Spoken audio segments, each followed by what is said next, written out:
Junto com os policiais de Niterói, Marcelo Costa de Andrade reconstituiu o último crime que cometeu. Dentro da saída de esgoto, o maníaco violentou e estrangulou o de 5 anos. O outro garoto foi violentado e obrigado a seguir o maníaco até o Rio de Janeiro, onde conseguiu fugir e avisar a polícia. Ao ser preso, Marcelo disse aos policiais: "Eu estava esperando por vocês."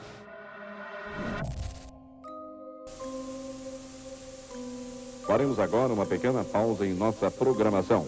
Apenas o tempo necessário para você despertar para um novo dia, uma nova vida.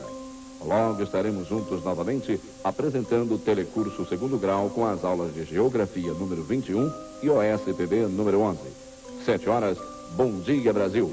7h30, Bom Dia Rio. 8 horas, Show da Xuxa.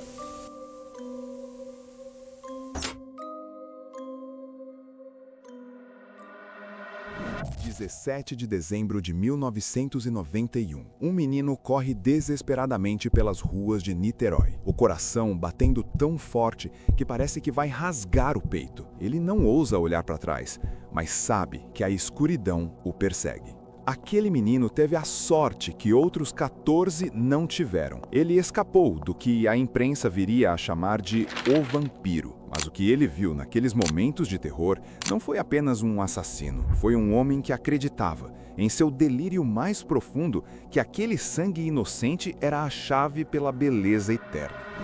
No início da década de 90, esse medo se espalhou por todo o Rio de Janeiro. O que parecia ser apenas uma onda de desaparecimentos isolados, logo se revelou algo muito mais perturbador. Crianças, especificamente meninos humildes, estavam sumindo das ruas sem deixar rastros e logo tempo depois apareciam já sem vida. Essa é a história de Marcelo Costa de Andrade. Não estamos falando de um criminoso comum, mas de uma mente perturbadora que transformou a cidade em um cenário de terror absoluto. Hoje vamos explorar não só os crimes brutais e a busca doentia dele por uma beleza divina, mas também as circunstâncias que permitiram que ele continuasse agindo sem que ninguém notasse e o desfecho irreversível que marcou esse caso para sempre. Mas antes de entrarmos nos detalhes dessa tragédia, inscreva-se no canal e ative o sininho. Escreva aqui nos comentários: você acredita que a justiça brasileira sabe lidar com mentes psicopatas?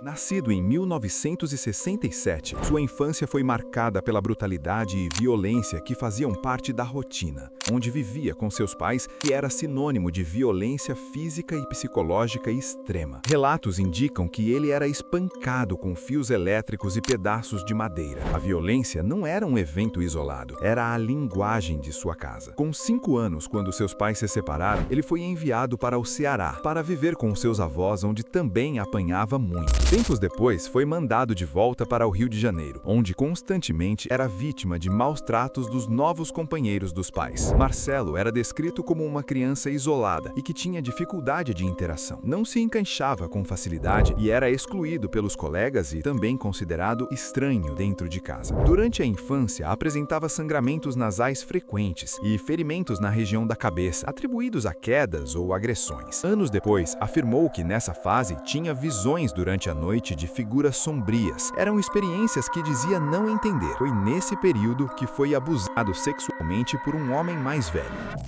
Diante das dificuldades de convivência e disciplina, foi encaminhado para um colégio interno para meninos. A instituição funcionava como tentativa de reorganizar o comportamento. Porém, o Marcelo tinha baixo desempenho escolar e era hostilizado pelos colegas e permaneceu ali até os 14 anos, quando foi desligado por atingir o limite de idade permitido. Ao sair do internato, a ausência de estrutura ficou ainda mais evidente. Passou períodos vivendo na rua. Ainda adolescente, começou a se prostituir. Relatou ter sido explorado sexualmente por homens mais velhos, que o marcou profundamente. Foi encaminhado à Funabem, mas fugiu poucos meses depois e voltou à prostituição. Aos 16 anos, passou a morar com um homem mais velho que o sustentava. Foi nesse período que começou a frequentar a Igreja Universal do Reino de Deus com regularidade. Segundo ele, foi num desses cultos que ouviu que quando as crianças morrem, elas vão para o céu. Na lógica do assassino, ele não matava adultos, pois poderia os estar mandando para o inferno.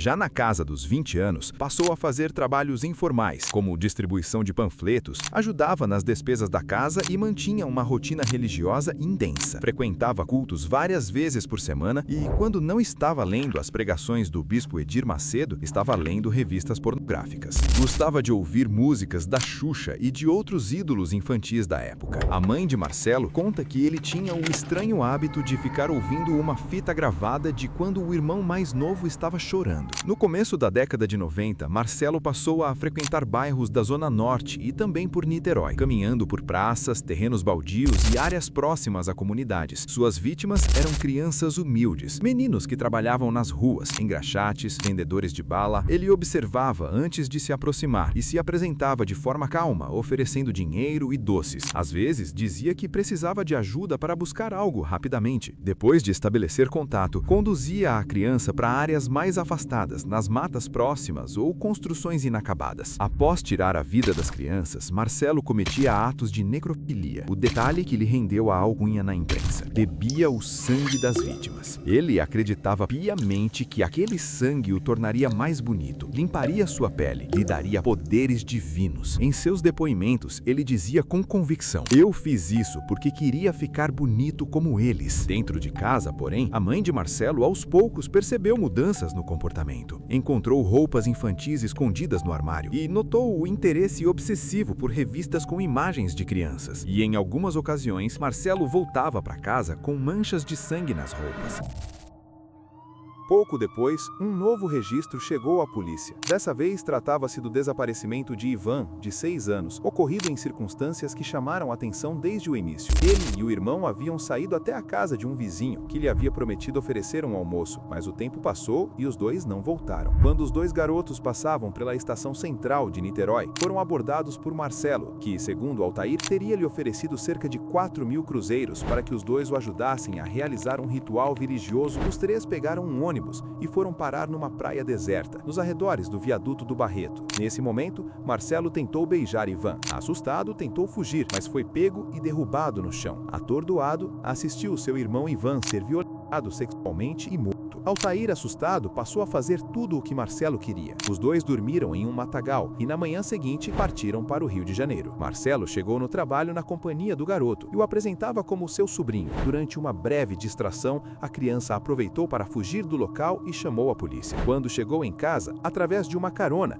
Altair não revelou que seu irmão havia sido morto. Ele só revelou o crime para uma das irmãs mais velhas, dias depois. Marcelo não teria tentado procurar Altair, nem tentado esconder o corpo, mas teria voltado ao local do crime, dias depois, para modificar a posição do corpo. Segundo consta, as mãos do garoto estavam dentro dos shorts, o que afastou a tese inicial de afogamento, sendo constatado o abuso sexual no IML. Quando o corpo foi identificado pela mãe de Ivan, Altair levou os policiais até o trabalho de Marcelo, que confessou o crime imediatamente, não demonstrando surpresa.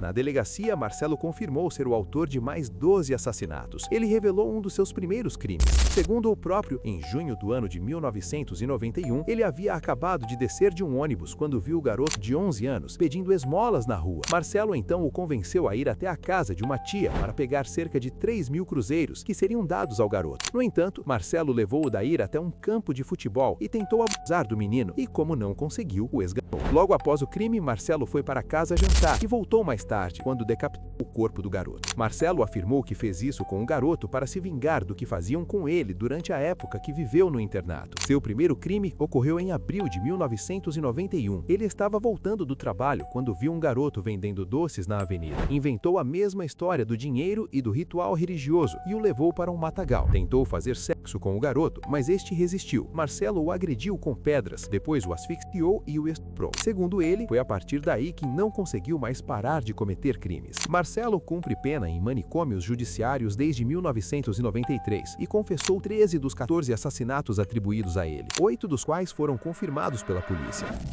O caso de Marcelo Costa de Andrade não é apenas uma sequência de crimes brutais. É a história de como um padrão foi se repetindo até que fosse tarde demais. Ele permanece internado até hoje e mesmo depois de mais de 3 décadas, continua falando sobre os crimes sem demonstrar arrependimento. Agora eu quero saber a sua opinião. Você acredita que a medida de segurança é suficiente em casos como esse? Ou alguém com esse perfil jamais deveria ter a possibilidade de sair? Este é o caso de hoje. Espero que vocês tenham gostado da análise. Não se esqueça de deixar o like, é muito importante para o canal continuar crescendo. E comente aqui embaixo, você acha que a medida de segurança é punição suficiente para casos como esse ou a lei deveria mudar? Vejo vocês no próximo vídeo.